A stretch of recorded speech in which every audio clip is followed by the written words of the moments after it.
جی بالکل، محکمہ wild life Punjab جو ہے وہ ایک دفعہ پھر ایکٹیو ہوئی ہے اور انہوں نے اسمگلنگ اور اس کی بقا کے لیے طوطوں کے لیے انیشیٹو لیا ہے، جس کے لیے رجسٹریشن فیس مقرر کی گئی ہے اور اس کی رجسٹریشن فیس کو لازمی قرار دیا گیا ہے۔ اور ابھی سائم نے بھی کہا کہ جو ہے وہ طوطے رکھنے والے جو ہے وہ طوطے رکھ سکیں گے، تو ایسا نہیں ہے۔ فیس بہت زیادہ نہیں ہے اس کی، 1000 روپیہ جو ہے وہ اس کی فیس مقرر کی گئی ہے تاکہ اس کی اسمگلنگ کو اور غیر قانونی تجارت کو جو ہے وہ روکا جا سکے۔ اور اس میں 2 چیزوں میں اس کو تقسیم کیا گیا ہے، ایک جو بڑے پیمانے پر لوگ یعنی کہ تجارتی کے لیے جو ہے وہ اس کو پالتے ہیں اور ان کی افزائش کرتے ہیں، اور دوسرے جو محدود افراد ہیں یعنی کہ جو گھروں میں اس کو پالتے ہیں اور پھر اس کی افزائش کرتے ہیں، تو یہ 2 کیٹیگریز ہیں۔ اور اس کے لیے ابھی شروع کے مراحل میں جو ہے وہ 4 اقسام کے طوطوں کے اوپر جو ہے وہ رجسٹریشن فیس کو لازمی قرار دیا گیا ہے۔ ایک بات بتائیے گا مجھے کہ یہ جو مقامی طوطے ہیں، خاص طور پر جو میں رنگ نیک پیرٹس کی بات اگر کریں یا را پیرٹس کی بات اگر ہم کریں، یہ مارکیٹ میں فروخت کرنے کی اجازت ہے ان کو؟ جی بالکل، پہلے جو ہے وہ اس طرح عام مارکیٹ میں فروخت ہوتے تھے، لیکن یہ تھوڑے ایکسپینسو طوطے ہیں، بہت سستے طوطے نہیں ان کو کہا جا سکتا۔ 25,000 20,000 اور پھر جیسے جیسے آپ اپر طرف جاتے ہیں مکاؤ اور دوسرے جانور آ جاتے ہیں تو وہ بہت ایکسپینسو طوطوں میں چلے جاتے ہیں۔ تو یہ مارکیٹ میں پہلے تو فروخت ہو رہے تھے اور ہر کوئی جو کوئی گھر میں رکھنا چاہتا تھا وہ بھی اس کو گھر میں رکھ لیتا تھا، لیکن اب 4 ایسی اقسام ہیں جن میں الیگزینڈرائن ہے، رنگ روسٹ ہے، اس کے ساتھ ساتھ سیلٹی اور پلم ہیڈڈ جو طوطے ہیں ان کے اوپر فیس کو لازمی قرار دیا گیا ہے، اور اس کی 1000 روپیہ رجسٹریشن فیس ہے، جو کہ میرا خیال میں اگر کوئی اتنا مہنگا طوطا لے رہا ہے تو اس کے لیے اتنی زیادہ فیس نہیں ہے۔ اور اس میں ایک اچھی بات یہ ہوگی جن کے پاس آلریڈی ہیں پیٹس کے طور پہ طوطے ہیں، تو وہاں کیا ان لوگوں کو کچھ نہیں کہا جائے گا یا ان کو بھی رجسٹریشن کروانی ہوگی، یہ بتا دیں۔ اور دوسرے رجسٹریشن کی فیس پے کرنے کے بعد کیا فائدے ہوں گے؟ لائک اس کی کانسٹنٹ جو ہے وہ باقاعدہ ہر سال رینیو کرانا پڑے گا یا کوئی ٹیم وزٹ کرے گی، معائنہ کرے گی، کیا اس سے ایکوائر کرے گی گورنمنٹ؟ جی بالکل، اس کا فائدہ یہ ہے کہ رجسٹریشن کے عمل سے جو ہے وہ آپ کو ان کی تعداد بھی پتہ چلنی شروع ہو جائے گی کہ کہاں پر جانور موجود ہے، کیونکہ یہ پرندے جو ہیں وہ بہت کم رہ گئے ہوئے ہیں اور جہاں پر ہیں ان کو محفوظ کرنا جو ہے وہ ابھی اولین ترجیح ہے محکمہ وائلڈ لائف کی۔ تو رجسٹریشن کے عمل سے جو ہے وہ ان کی تعداد کا بھی پتہ چلے گا، کہاں افزائش کی جا رہی ہے وہ بھی پتہ چل سکے گا، اور یہ محفوظ ہاتھوں میں ہے یا نہیں ہے یہ بھی پتہ چل سکے گا۔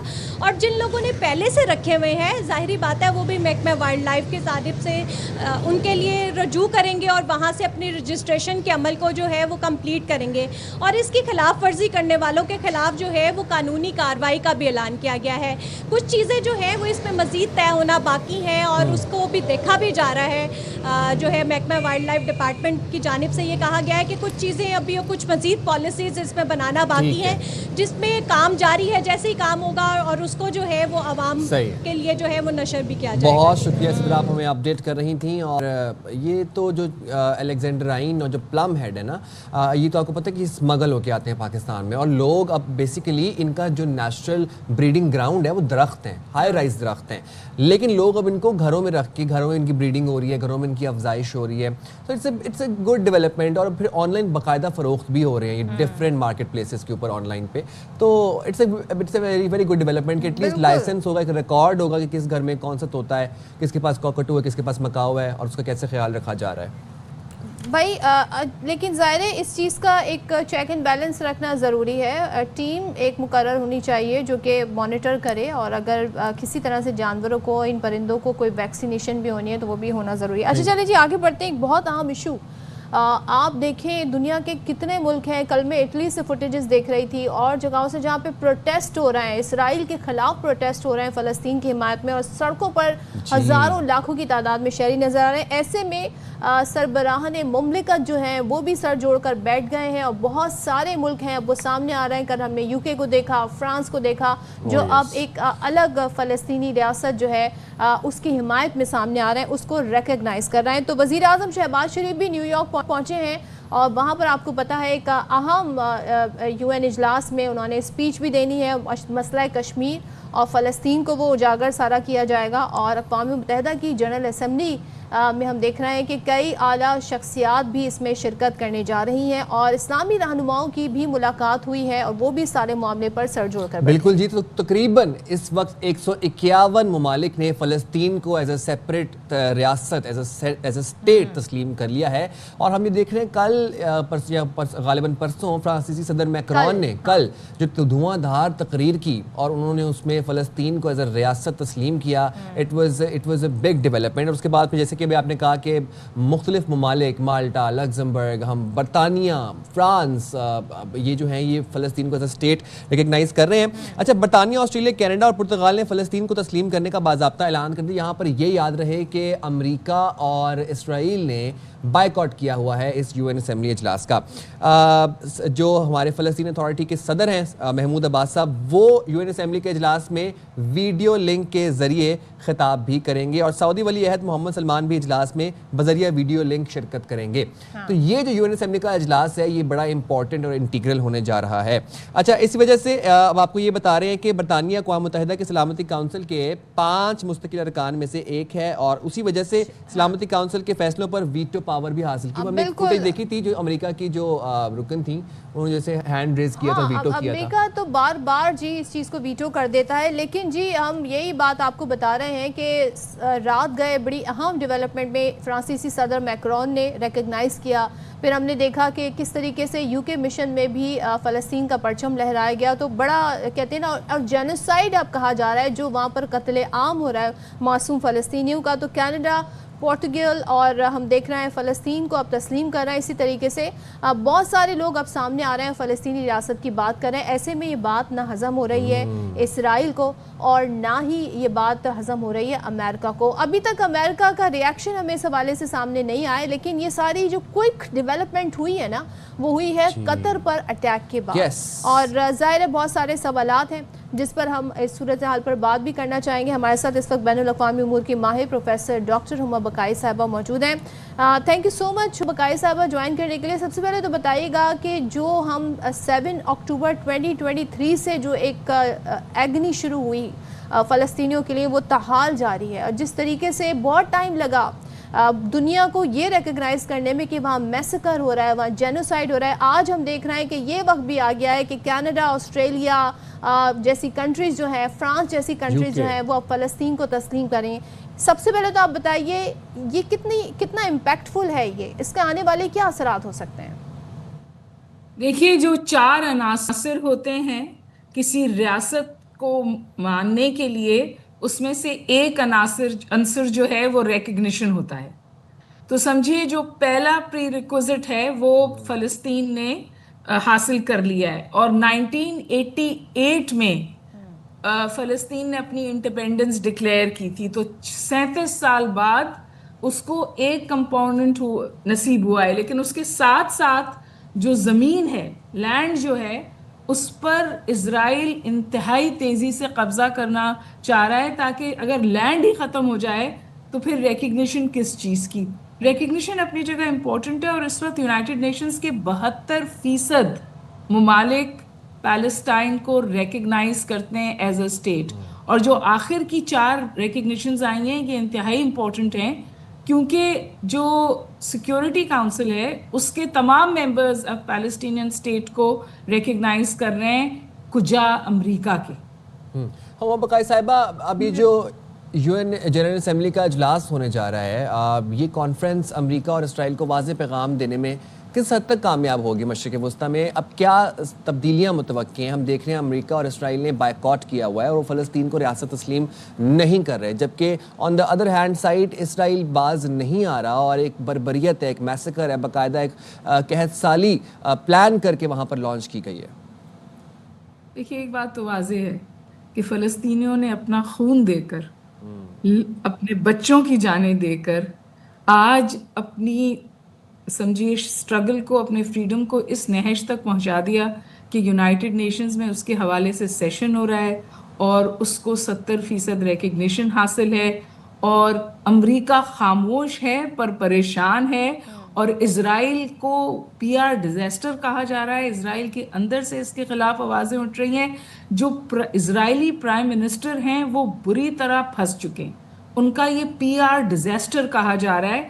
اور اس وقت جو کانورسیشنز ہو رہی ہیں امریکہ میں, قطر اتنا ناراض ہے کہ قطر کہتا ہے کہ اسرائیل معافی مانگے, اور نہ اگر پوری معافی نہیں مانگتا تو کم از کم اس بات کی معافی ضرور مانگے کہ اس میں ایک اسرائیلی افسر جو ہے اس کا وہ اس میں مارا گیا ہے. اور اسرائیل اس قسم کی حرکتیں کرتا ہے. پہلے ایک دفعہ ترکی سے بھی معافی مانگ چکا ہے, لیکن پھر معافی مانگ کے رکتا نہیں ہے. پھر جو اسرائیلی پرائم منسٹر ہیں انہوں نے تو اپنی پوری سمجھیے جو پالیٹکس ہے وہ اس بات کے ارد گرد بنائی تھی کہ ہم اسرائیلی اسٹیٹ کبھی بننے ہی نہیں دیں گے, بلکہ جو سیٹلرز ہیں ان کو اتنا بڑھائیں گے کہ زمین ہی ختم ہو جائے. تو اس وقت تو بہت تیزی سے سیٹلرز جو ہیں, اسرائیلی فورسفل سیٹلرز جو ہیں, ان کو وہاں جگہ دیتے ہیں. فوج ان کی مدد کرتی ہے. وہ بیچارے غریب کھیتی باڑی کرنے والے لوگوں کے گھروں میں آگ لگاتے ہیں اور مزید زمین حاصل کرتے ہیں. جی میں ایک جملہ اور کہنا چاہوں گی.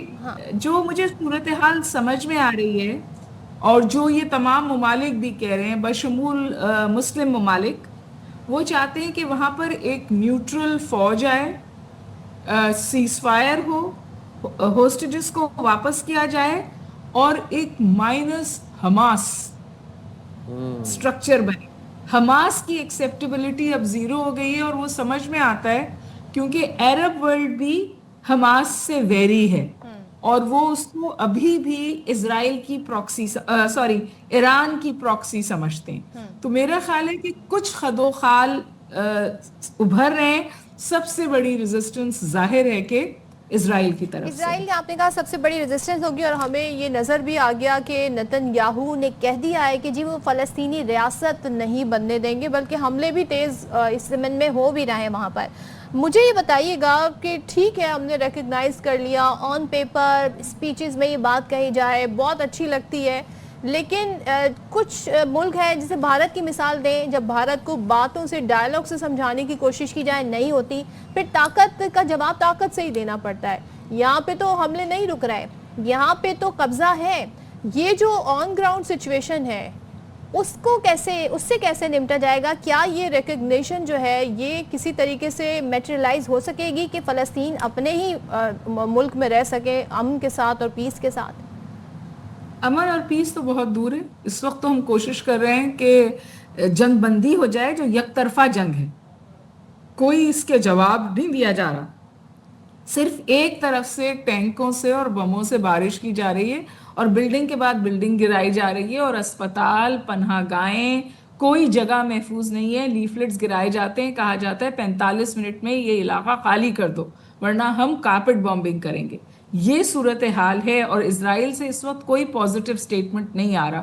تو میں نہیں سمجھتی کہ امیجیٹلی کچھ ہو جائے گا, but this is a step in the right direction, کیونکہ اسرائیل اس وقت کلی طور پر آئسولیٹڈ ہے. صرف امریکہ اس کے پیچھے کھڑا ہے, لیکن خاموش ہے, اور کوشش کر رہا ہے کہ یہ جو اسلامک بلاک کے ساتھ کانورسیشنز ہو رہی ہیں اس میں کوئی بیچ کا راستہ نکل آئے. اور اس بیچ کے راستے میں جیسے میں نے آپ سے گزارش کی, ایک انڈیپینڈنٹ فورس وہاں پہ ہوگی, انٹرم گورنمنٹ کی کوشش کر رہے ہیں, اور ساتھ ساتھ حماس کو اس ایکویژن سے نکالا جائے, تاکہ امن کا پہلا جو ہوسٹیجز کی واپسی کی بات ہے, جو پہلا سٹیپ ہے نا امن کا, وہ تو جنگ بندی ہے نا جی. جنگ بندی کے بعد حصول امن کی بات کر سکتے ہیں, یا ری بلڈنگ کی بات کر سکتے ہیں, یا حکومت کی بات کر سکتے ہیں. لیکن یہ بات طے ہے کہ پیلسٹینین قوم نے لٹرلی اپنی جانوں کا نذرانہ دے کر پیلسٹینین کاز کو زندہ رکھا ہے, کیونکہ ابراہیم ایکارڈ سے یہ ختم ہو رہا تھا. ہما صاحبہ ابھی آپ حماس کا ذکر کر رہی ہیں, میں حماس ایک جملہ اور کہنے دیجیے مجھے. پلیز. کچھ جو سٹیٹس ہیں, انہوں نے عرب سٹیٹس, انہوں نے کہا ہے کہ اگر ویسٹ بینک پہ قبضہ ختم نہیں کیا گیا, جو کہ اسرائیل کر رہا ہے اور تقریباً کمپلیٹ ہو گیا ہے, تو ہم ابراہیم ایکارڈ سے باہر نکل آئیں گے. یہ پریزیڈنٹ ٹرمپ کے لیے بہت بڑی سبکی ہوگی, کیونکہ ابراہیم ایکارڈز ان کا فورن پالیسی فیدر ان دا کیپ ہے. اگریڈ. اچھا عمر صاحبہ، ہم یہ دیکھتے ہیں کہ فلسطین اتھارٹی کے صدر محمود عباس نے مطالبہ کیا کہ حماس اپنے ہتھیار جمع کروائے. دوسری طرف حماس نے خط لکھا یو ایس، اور اس میں انہوں نے یہ لکھا کہ 60 دن کی غالباً یا 90 دن کی جنگ بندی یو ایس ضامن بنے اس کا، اور پھر ہم یہ غمالیوں کو رہا کرتے ہیں. اب حماس یہاں پر ایک انٹیگرل رول اس طریقے سے پلے کر رہا ہے کہ حماس کے ہتھیار ڈالنے کے اوپر سچویشن کافی حد تک منحصر ہے. آپ کو کیا لگتا ہے اگر حماس اپنے ہتھیار جمع کروا دیتا ہے، ہتھیار ڈال دیتا ہے، سچویشن کس حد تک بہتر ہو سکتی ہے؟ حماس تو یہی کوشش کر رہا تھا، حماس تو تواتر کے ساتھ یہی کوشش کر رہا تھا دوحہ پہ جب اس کو حملہ ہوا کہ کوئی میڈیشن ہو جائے، کوئی راستہ نکل آئے. یہ تو میڈیٹنگ ٹیم پر حملہ کیا گیا تھا نا جی.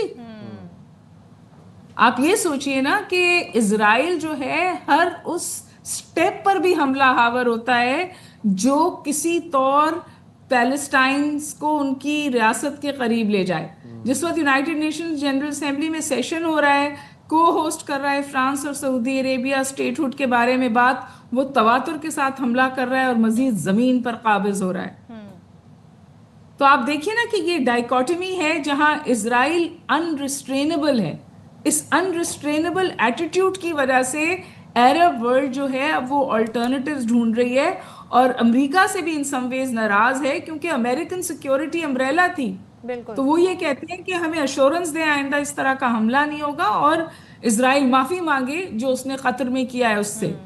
تو میرا خیال ہے کہ اس وقت اسرائیل کے لیے بھی سچویشن جو ہے وہ مشکل ہے، لیکن اسرائیل کا ایک ہی جواب ہے، ہر طور میں یوز آف فورس سے ہر ایک کو خاموش کرنے کی کوشش کروں گا. لیکن میرا ایسے ہی ہے. ٹھیک ہے، thank you so much doctor Umar Baqai صاحب ہمارے ساتھ تھی. اور ظاہر ہے اگر اسرائیل کو تھوڑا انٹرسٹ ہوتا پیس ٹاک میں، ڈائلاگ میں، تو پھر وہ اٹیک نہ کرتا قطر میں، کیونکہ وہیں پر جی یہ ڈائلاگ ہونے تھے اور ہوسٹیجز کی رہائی کا معاملہ بھی وہیں سے طے ہونا تھا.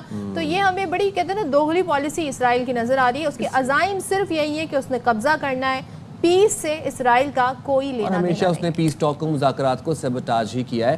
ہم برطانیہ کا آپ کو بتا رہے تھے کہ برطانیہ نے فلسطین کو ایز اے ریاست، ایز اے سیپریٹ اسٹیٹ تسلیم کیا ہے. تو برطانیہ میں فلسطینی مشن کو سفارت خانے کا درجہ دے دیا گیا ہے، اور لندن میں خصوصی تقریب ہوئی، اس میں فلسطین کے سفیر حسام سعید نے قومی پرچم لہرایا.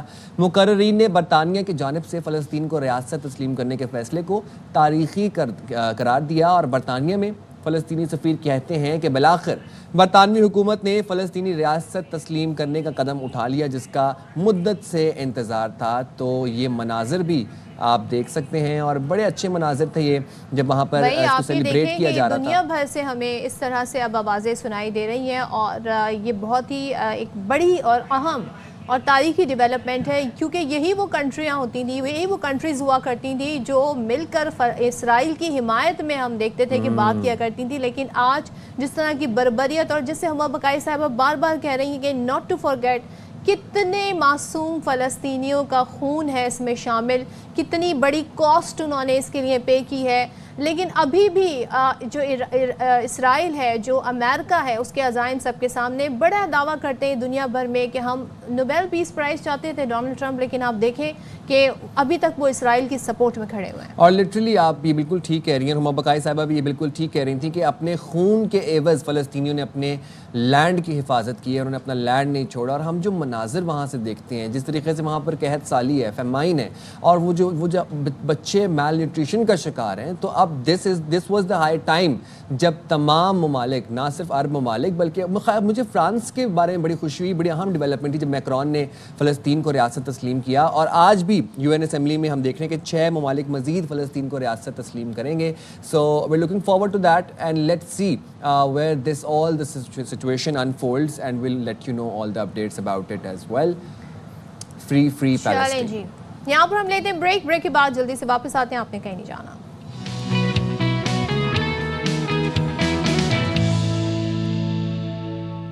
اچھا، اب ہم اس سے پہلے اب یو این جنرل اسمبلی کی بھی ہم بات کر رہے تھے. جب بھی ایسی امپورٹنٹ تقریبات ہوتی ہیں، کانفرنسز ہوتی ہیں، ہم دیکھتے ہیں سائڈ پر ایک سائن لینگویج کنوے کرنے کے لیے خاتون ہوتی ہیں یا کوئی مرد پاکستان کی ایک ریپرزینٹیٹیو بھی. ایگزیکٹلی. اب کبھی آپ نے ہیو یو ایور ونڈرڈ کہ how hard it is for them to actually do it and then for other people to understand it as well. تو میں یہ سوچتا ہوں کہ کتنے اسپیشلی ایبلڈ ہیں وہ افراد جو کہ سائن لینگویج سمجھتے ہیں, because it's a proper full fledge language, ایک پراپر ڈائلیکٹ ہے. تو آج ہم بات کریں گے سائن لینگویج کے حوالے سے, کیونکہ آج اشاروں کی زبان یعنی سائن لینگویج کا عالمی دن منایا جا رہا ہے. اور پاکستان میں اب آپ یہ دیکھیں, if you talk about states, تو تقریباً 90 لاکھ سماعت اور بصارت سے محروم افراد اشاروں کی زبان استعمال کرتے ہیں. اور کہا یہ جاتا ہے کہ اس روئے زمین پر, یعنی کہ ظاہر ہے انسان کی ایوولوشن کو بھی اگر آپ دیکھیں تو لینگویج کافی قدیم ہے, لیکن سب سے قدیم اگر کوئی زبان ہے تو وہ پھر اشاروں کی زبان ہے, کیونکہ جب الفاظ نہیں تھے, جب لینگویج اس طرح سے ڈیولپ نہیں ہوئی تھی, تو پھر اشاروں سے ہی بات کو سمجھایا جا سکتا تھا. تو پاکستان میں معیاری sign language, standard sign language نہ ہونے سے جو اسپیشلی ایبلڈ افراد ہیں ان کو بہت زیادہ پھر کبھی مشکلات کا بھی سامنا کرنا پڑ سکتا ہے. تو ورلڈ فیڈریشن آف دی ڈیف کے مطابق دنیا میں اس وقت 70 ملین سے زائد افراد گویائی اور سماعت کی صلاحیت سے محروم ہیں, جن میں سے 80% کا تعلق ترقی پذیر ممالک سے. اب اس کی کیا وجوہات ہیں یہ بھی آج کے پروگرام میں ہم جاننا چاہیں گے. تو چلیں جی, آج ہم نے اسی حوالے سے گفتگو کے لیے بلایا. ہمارے ساتھ موجود ہیں سائن لینگویج اے آئی پروفیشنل ارحم اشتیاق اور سائن لینگویج انٹرپریٹر صدرہ ریحان, اور ہمارے ساتھ یاور مصطفیٰ موجود ہیں جو کہ اس کے ظاہر ہے ہمیں بتائیں گے کہ وہ کس طریقے سے پھر اپنی بات کنوے کر سکتے ہیں. تو آپ تینوں کا بہت شکریہ فار جوائننگ اس. سب سے پہلے آغاز آپ سے کرتی ہوں, ذرا یہ بتائیے گا کہ کیوں ترقی پذیر ممالک میں یہ تعداد زیادہ ہے؟ Is there any specific reason? Absolutely, I think ایک بہت میجر ایشو جو ہوتا ہے وہ ایک سرٹن لیک آف اویئرنیس کی وجہ سے بھی ہوتا ہے. وی ڈونٹ ہیو کہ ہمارے پاس برتھ کے ٹائم پر ہم لوگ اپروپریٹ طریقے سے جو ہے انٹرونشن کر سکیں, کہ ہمیں پتہ چل جائے کہ ہیئرنگ لاس اگر ایک نیو بورن کے اندر ہے تو اس کی انٹرونشن ٹائم پر ہو سکے. اس کے علاوہ جنرلی یہی ہے کہ بیکاز ڈسیبلٹی کی ریہیبلیٹیشن جو ہے وہ کافی کم ہوتی ہے ڈیولپنگ نیشنز کے اندر, اسی وجہ سے بھی سی کہ یہ نمبر جو ہے ریلیٹیولی ڈیولپنگ نیشنز میں زیادہ ہوتا ہے. اچھا, اور جو 90 لاکھ تعداد بتائی جا رہی ہے, تو یہ سٹیٹس آپ کے خیال میں بالکل کریکٹ ہے؟ ایبسلیوٹلی, گلوبلی جو ہے 90 لاکھ صرف وہ نمبر ہے جس کے اندر وہ بالکل پروفاؤنڈلی ڈیف ہوتے ہیں لوگ, جن کو بالکل نہیں سنائی دیتا. لیکن پوری دنیا میں اس وقت تقریباً 500 بلین 500 ملین کے قریب لوگ ہیں جن کو سم لیول آف ہیئرنگ لاس سے لے کے پروفاؤنڈ ڈیفنس ہوتی ہے. تو ایک انکریزنگ پرابلم. اور ایک چیز مجھے بتایا, اب تو بہت ہم نے ترقی کر لی ہے, سو اگر ہم پچھلے کوئی 20 سال پہلے کمپیئر کریں تو مشکلات زیادہ تھیں, اب ٹیکنالوجی نے کتنا ویسے ہیلپ آؤٹ کیا؟ Absolutely, absolutely. سو ہمارا سوشل انٹرپرائز جو کہ کنیکٹر ہے اس کا پرائمری فوکس جو ہے وہ ڈیف لوگوں کی کمیونیکیشن آسان کرنا ہے ان آل واکس آف لائف. تو بے شک وہ آپ کا بینک جانا ہو گیا, جاب انٹرویو دینا ہو گیا, ڈاکٹر کے پاس جانا ہو گیا, ہماری ایپلیکیشن جو ہے وہ الاؤ کرتی ہے, جیسے کہ آپ دیکھ سکتے ہیں سدرا کی طرح انٹرپریٹرز جو ہیں وہ ایک لائیو ویڈیو کال پر موجود ان کو سپورٹ کر سکتے ہیں. تو کوئی بھی اسمارٹ فون جس کے پاس موجود ہے وہ ایک بٹن دبا کر ایک سائن لینگویج انٹرپریٹیشن حاصل کر سکتا ہے. So Arham, Yawar can read and write? Yes, absolutely. He can. Yes. How lovely is that? So Sidra اگر آپ یاور کو یہ کمیونیکیٹ کریں کہ وہ ہمیں کچھ لکھ کے دکھائیں تو وہ کیا ہی کر سکتے ہیں؟ We have to give him paper and pen. Yavar can sign as well. Oh wow, how yes, nice yes, is that? He'll let you know. Yes. Anything Yavar wants to write, anything he wants to write. How amazing is that? So basically Yavar is specially abled. Yavar cannot hear or Yavar cannot he cannot he speak. Can sign, yes. But he can write. تو یہ ان کو سکھایا گیا, ان کو train کیا گیا ہے کہ آپ نے کیسے لکھنا ہے, and he is writing very nicely actually. And most important چیز is کہ Yavar can also express himself in sign language جو کہ اس کی mother tongue ہے. So we can have Yavar talk about his work at Connect here اور سدرا ان کو interpret کریں. آپ ایک بات بتائیں. اچھا جی, وہ we have a paper, so پہلے ہم ذرا وہ دیکھ لیتے ہیں. All right, so Yavar has written, hey, I am Yavar, I am creative production. Thank you. Yes, he is the creative production manager. This is what Yavar has written. Very nice. Very nice. So smart. اچھا Sidra, we would like to talk to you as well. آپ یہ بتائیں کہ یاور basic sign language سمجھتے ہیں یا پھر advance science بھی سمجھتے ہیں؟ السلام علیکم. جی بالکل, یاور جو ہے وہ بیسک سائن لینگویج بھی سمجھتے ہیں, اور اوبیسلی بیسک سائن لینگویج جو انہوں نے اپنی ان کی مدر ٹنگ ہے کیونکہ انہوں نے بیسک بڑے ہونے کے ساتھ ساتھ وہ بھی سیکھی ہے اسکول لیول پہ, لیکن اس کے بعد ان کا کالج لیول پہ اور گریجویشن کیا ہوا ہے, تو اوبیسلی اب یہ ایڈوانس سائن لینگویج بھی کر سکتے ہیں. اور آل واکس آف لائف جتنے بھی یعنی کہ ڈفرینٹ طرح کے کنٹریز کے بھی سائنس ہوں وہ بھی یہ سمجھتے ہیں, اور ڈفرینٹ سٹیز کے لوگ ہوں, کسی بھی طرح کی سائنس ہو, ایڈوانس انٹرنیشنل سائن لینگویج بھی آ گئی ہے تو وہ بھی یہ ڈیف لوگ جو ہے وہ بہت اچھے طریقے سے کر پاتے ہیں. Very nice. اچھا, اور آج جس طرح سے فار انسٹنس ایشیا کپ میں پاکستان اور سری لنکا کا میچ ہے تو آپ ان کو کنوے کر سکتی ہیں؟ جی. اوہ ہاؤ نائس. اور یاور اس کا جواب بھی دے سکتے ہیں لکھ کے؟ I would like کہ یاور سائن لینگویج میں بتائے تاکہ سدرا ان کے لیے سائن لینگویج میں یاور بتائیں گے. بتا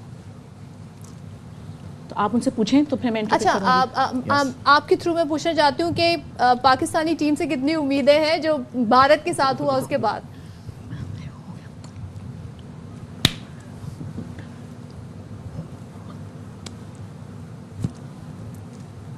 اسپورٹس کے حوالے سے, میچ کے حوالے سے آپ بات کر رہے ہیں یا اور ڈفرینٹ؟ نہیں, میچ پاکستان ٹیم کے حوالے سے ٹیم ہوپ کیا میں سوچتا ہوں کہ پاکستان کی ٹیم بہت اچھی ہے. میں ہر دفعہ اس پہ ہوپ لگتا ہوں جب وہ کچھ اچھی نمبر لے رہے ہوتے ہیں تو ہماری ایکسائٹمنٹ بڑھ جاتی ہے ان سے کنیکٹ رہنے کی. لیکن ڈیف لوگ جو ہے وہ اور ڈفرینٹ کھیلتے ہیں بہت اچھے طریقے سے, لیکن جب جیت جاتے ہیں تو ہماری ایکسائٹمنٹ اسی طرح سے بڑھ جاتی ہے. تو ہم کبھی ہوپ چھوڑتے نہیں ہیں, ہمارا ہمیشہ اس سے کنیکٹڈ رہتے ہیں. ہوپ کو جو ہے ہمیشہ رکھنی چاہیے. تو ایک چیز ذرا مجھے بتائیے, جو مشکلات ہیں وہ کیا ہیں ابھی بھی؟ جیسے میں اس سے پہلے ٹیکنالوجی کا سوال پوچھ رہی تھی تو اب تو وہ کم ہو جانی چاہیے, but still what problem these people can have? Absolutely, I think fundamental level پر جو ہے اویئرنیس اور کمیونیکیشن دو چیزیں ہیں. تو ہم نے بھی جب کنیکٹ ہے رات سے 8 سال پہلے شروع کیا تھا, سب سے میجر گول یہ تھا کہ ہم لوگوں کو یہ اس چیز کی ضرورت کیسے سمجھائیں, ہم ان کو یہ کیسے بتائیں کہ ڈیف کمیونٹی کیا ہوتی ہے, سائن لینگویج انٹرپریٹیشن کیا ہوتی ہے اور یہ کیوں ضروری ہے. اس 8 سال میں ہم نے دیکھا ہے کہ بہت زیادہ امپروومنٹس ہو چکی ہیں, اور اب ٹیکنالوجی کے تھرو ہم وہ ابیلٹی لوگوں کو دے سکتے ہیں کہ وہ اپنے فون میں انٹرپریٹر حاصل کر سکتے ہیں. سو ہماری اپنی ٹیم میں کنیکٹ ہے میں وی ہیو یاور جو ہمارے تمام پروڈکشن اور ہمارے سوشل میڈیا مینیج کرتا ہے. وی ہیو اندر پرسن عمر جو ہمارے تمام ڈیزائن مینیج کرتے ہیں. دین وی ہیو اندر پرسن اسماعیل جو کہ ہماری ٹریننگس پرووائڈ کرتا ہے کارپوریٹس کو کہ ان کو ڈیف لوگوں کے لیے اینڈ جنرلی تمام پرسن ود ڈسیبلٹیز کے لیے ایکسیسبلٹی کیسے انشور کریں. They are independent, they can earn their own money. Absolutely, the only difference was کہ ان کے پاس وہ کمیونیکیشن گیپ جو ہے جب آپ وہ ختم کر دیں گے تو you can truly see all that they can accomplish. How lovely. اور ان کی ٹریننگ کا ایک یہ پارٹ بھی ہوتا ہے کہ اگر آپ سدرا فار انسٹنس کچھ ان کو انٹرپریٹ کر رہی ہیں in sign language, he can also write that down. Absolutely, absolutely. He can write the answers. Yes, yes. Wow. But sign language وہ ان کی مدر ٹنگ ہے. جس طریقے سے that is the language they have the most literacy in, اسی language کے اندر ہی اپنے ideas کو سب سے بیسٹ طور پر ایکسپریس کر سکتے ہیں, which is why sign language interpretation is important. اگر ہم چاہیں کہ یاور ہمیں کوئی میسج آج کے دن اپنے دل کی کوئی بات آج کے دن کہنا چاہیں تو وہ کیا ہوں گی؟ ظاہر سدرا اور آپ دونوں ہمیں بتا سکتے ہیں پھر. آج کا سے پہلے اچھا آپ نے سوال کیا, مجھے بہت اچھا لگا. آج کا جو ٹاپک ہے international sign language, international day of sign languages, اس حوالے سے میں یہ بتانا چاہوں گا کہ یہ اویئرنیس لوگوں کو دینا چاہوں گا کہ آخر کہ جو ہیئرنگ لوگ جیسے اردو سیکھتے ہیں, انگلش سیکھتے ہیں, انگلش سمجھتے ہیں, یہ آپ لوگوں کی مدر ٹنگ ہے, یہ آپ لوگوں کی, کیونکہ وہی لینگویجز آپ لوگوں کا ہیومن رائٹس پانے کے لیے جو ہے وہ مددگار ثابت ہوتی ہے. اسی طرح ڈیف لوگوں کی جو ہیومن رائٹ نیڈ ہے وہ کیا ہے؟ ان کی سائن لینگویج ہے. تو ہمیں اپنے ہیومن رائٹس حاصل کرنے کے لیے بہت ضرورت ہے کہ ہم اسی طرح سے اپنی فیملی سے کمیونیکیٹ کرنے کے لیے ہم چاہتے ہیں کہ اسی طرح ہیومن رائٹس ہمیں کس طرح ملیں گے اگر ہم تمام اپنے فیملی والے, تمام آؤٹ سائڈ جتنے بھی لوگ ہیں اس international day of sign languages کو اسی طرح اویئرنیس کی طرح پھیلائیں تاکہ وہ اور ہم سے کمیونیکیٹ کریں. اور ہمیں بہت زیادہ, کیونکہ پہلے اویئرنیس نہیں تھی تو لوگوں کو بتانا پڑتا تھا کہ پلیز سیکھیں, پلیز سمجھیں, لینگویج کو سمجھیں تاکہ ہم ان سے کھل کے کمیونیکیٹ کر پائیں. اور زیادہ کیونکہ جب وہ سیکھ پائے ہیں تو اس کے سیکھنے کے بعد وہ کہہ رہے ہیں کہ انٹرپریٹرز ہیں, اس انٹرپریٹرز کے آنے کی وجہ سے وہ کہہ رہے ہیں کہ اب ہم ڈفرینٹ فیلڈس چاہے ڈاکٹر سے کنیکٹ کر پا رہے ہیں, اب ہم انڈیویجولی کہہ رہے ہیں کہ تمام سیگمنٹس میں, تمام سیکٹرز میں جا کے انڈیویجولی اپنا کام خود کر سکتے ہیں. کیونکہ پہلے ہیئرنگ لوگ اپنا آپ کو کمپلیٹ محسوس کرتے ہیں بٹ ڈیف لوگ نہیں کرتے تھے, لیکن اب ہم انٹرپریٹیشن کی وجہ سے اپنا آپ کو اور مزید ہر لیول پہ, گورنمنٹ لیول پہ, اے آئی کے ذریعے, انٹرپریٹرز کے ذریعے کنیکٹ ہونے کی وجہ سے تمام سیگمنٹس میں ہم ایسا لگتا ہے ہمیں ہیومن رائٹس اپنے اکمپلش کر چکے ہیں. کیا بات ہے, لولی, ویری نائس. کے مستحق ہیں آپ سب, and thank you very much Yawar for coming to our programme.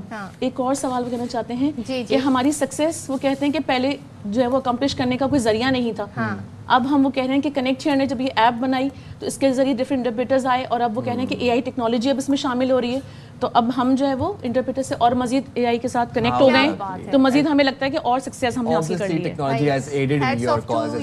آپ لوگوں کی بڑی کاوش ہے. تھینک یو سو مچ. یاور کا اسپیشلی شکریہ, اور انہوں نے جو پاکستان کرکٹ ٹیم کی ہوپ کی بات کی ہے نا, lovely meeting you Yawar, so nice meeting, thank you all of you. Thank you guys. تو جناب یہ ہمارے آج کے خصوصی مہمان تھے جن سے ہم نے آپ کو ملوایا. جائیں چھوٹی سی بریک پہ حاضر ہوں گے, بریک کے بعد.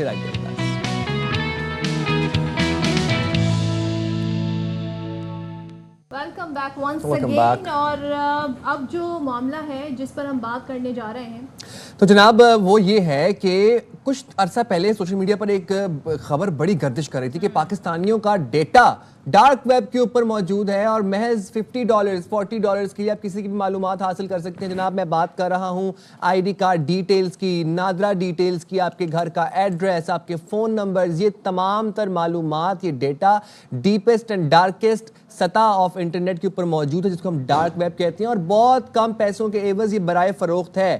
تو اس حوالے سے پھر بات کر لیتے ہیں. ہمیں جوائن کیا ہے تمام صورتحال پر بات کرنے کے لیے ہمارے ساتھ موجود ہیں سیکیورٹی ایکسپرٹ موجود ہیں عامر صدیقی صاحب. تو عامر صدیقی صاحب تھینک یو سو مچ ہمیں جوائن کرنے کے لیے. پہلے تو یہ بتائیے گا جو ڈیٹا چوری ہو جاتا ہے یہ کیا بہت آسان ہے, کیونکہ ہم آئے دن اس طرح کی سٹوری سن رہے ہوتے ہیں, کس طرح ہو پاتا ہے, یا ان تک رسائی رکھنے والے جو ہیں وہ ملازمین ہوتے ہیں وہ فروخت کرتے ہیں, انسائڈ جاب ہوتی ہے, ہوتا کیسے ہے یہ؟ السلام علیکم. تھینک یو سائمن صدر فار ہوسٹنگ می ٹوڈے.